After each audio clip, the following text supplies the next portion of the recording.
All right, everyone, now we've got to talk about the debt ceiling. I've got a suggestion. Why don't we just not raise the debt ceiling, let it get hit, fuck the credit and everything else, because we don't need to be borrowing money and shit like that anyway, and just keep it where it is and refuse to raise it till about 2024 when hopefully we have competent leadership in the executive branch again.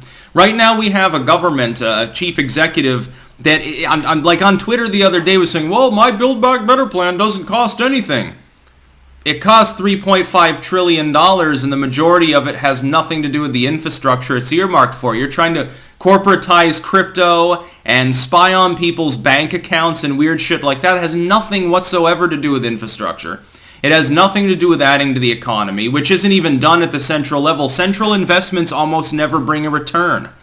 The Chinese know this. Why do you think they created a facade-free market that's only centrally overseen in name unless they get involved because somebody's doing the wrong thing and otherwise they don't give a shit what you do?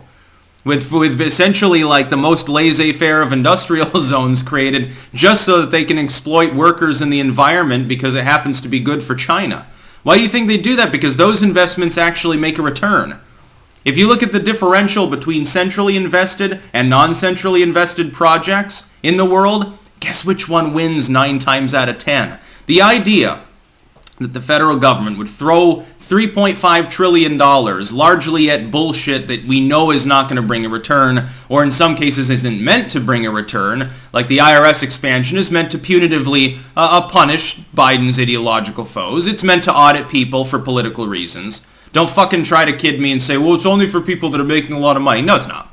No, it's not. It's for middle and upper middle classers who happen to be dissidents. It's for targeting hundreds, thousands, maybe millions of them at net zero. You're not going to make any gain, probably won't lose, because some of them probably do skeeve on their taxes, and then you get to throw them in jail and keep them from voting. Isn't that wonderful? Be just like Lois Lerner's IRS, only more intelligently designed this time. Don't raise the debt ceiling. Make the government do with less. What we should be doing is massively cutting the size of government. The government's scope has risen as a ratio of GDP too, generally speaking, for decades and decades and decades. We managed to survive, and all of the central things that we did need to do and all of the other basic functions of government were capable of being accomplished with a government that was significantly lower as a proportion of the actual economy for decades and decades. If we go back 10 years, the proportion was less. If you go back 10 years beyond that, 10 years beyond that, and so on and so forth. Were we not a superpower in the 1950s? Did we not have major developments and infrastructure and shit going on in the 60s or the 70s? When the 80s came, did we suddenly regress into a potato patch because Reagan put a 2-year moratorium on the growth of government? They thought he was going to take a hatchet to all the government programs. Oh my God, he's going to eliminate Social Security, which is only semi-welfare program anyway. I can get into that in a separate video because, of course, you pay in and then you draw out. I just think that you should be able to opt out. Unless you're super wealthy, in which case, yeah, pay in, whatever. Okay, call me a bleeding heart because that's the one thing I would compromise on. So, hey, we don't have a bunch of elderly people on the streets living under bridges like the Haitians do. Here's what we should do. Don't raise the debt ceiling. Just refuse to raise the government's budget. We keep adding more and more. Name a federal program that actually reduced in cost over time. There's nary on any of them. Very rarely a program or a bureau gets disbanded. More often than not, if it disappears, it just got rolled up with another bureau. Well, it expands it anyway. Then they get an even bigger budget. We're spending too much money. But worse, we're spending it ineffectively. Now, if you were spending it wisely, like if the government were run by a supercomputer AI system, probably those central projects would generally bring a return. A government, we should have like a President Eden thing going up. Just fuck the electoral system. We'll just have a computer make the decisions for us because probably make better decisions than most of the people in D.C. I semi-joke when I say this. Well, it would make better decisions, but it'd still be dystopian. So I think we can deal with the lack of efficiency. The other possibility, reduce the size of government. It's not spending the money wisely. If you give somebody, let's say that I'm an investor. I'm a bigwig or something. Somebody comes to me with an idea, and they say, hey, if you give me $10,000, I'm going to buy a food card, and I'm going to sell rice cakes or something like that, and then I'll be able to pay you back over time. And I'm like, okay, that sounds fine. I have confidence in you, so I'm going to give you your rice wagon funds, and then over time, you're supposed to pay me back. But then 6 months later, you go belly up because you don't know how to cook fucking rice cakes.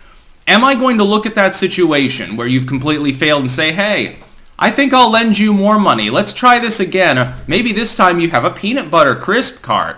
Maybe this time you're a fishmonger. You just need a little tent to sell fish in. Why would I do that? It would make me dumb. But if you give somebody limitless money, if you don't have to care whether the money is lost or not, then you say, well, yeah, it would be nice to have a fish cart in the market square. I know this dude doesn't know anything about fish, and he's not a good salesman, but it would be so nice. It would be cute to have a fish market here.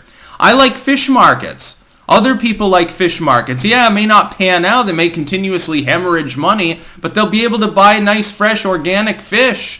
Or a carrot cart or something. This is how the government is spending our money, and it is our money. The government doesn't make any money.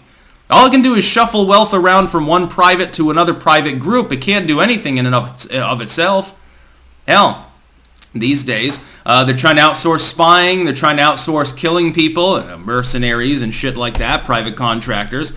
They literally, one of the first things Beijing Biden did, I think like 5-6 months ago, and I made a video about this, was trying to use private surveillance firms to spy on U.S. citizens to work around the Fourth Amendment, to work around their right to privacy. This is a government that's clearly out of control, and they're constantly warmongering. So, I mean, you pay all these taxes and it just goes to bomb somebody, or it goes into the pockets of somebody who won't be able to return that money into the economy at large. Meanwhile, if you're part of the productive part of the economy, you're not a taker, you're a giver. You're lending that money out. The economy may have a return, although it's rare. You're not seeing any benefit from it. What's that additional return spent on? War. Welfare. It doesn't affect you. What good does this current system do for the working or middle class? And this is why they fear the populace. The populace can say, look, we don't have a problem with mercy to the poor. We don't have a problem with defending ourselves and stuff, but we need to readjust our priorities and the way in which we function. We need to readjust basically everything, because right now it's abusive towards the people that are actually propping the system up in favor of the rich donor class and welfare crumbs for the very poor, just to keep them on life support, not to get them going ahead. That's about all. Peace out.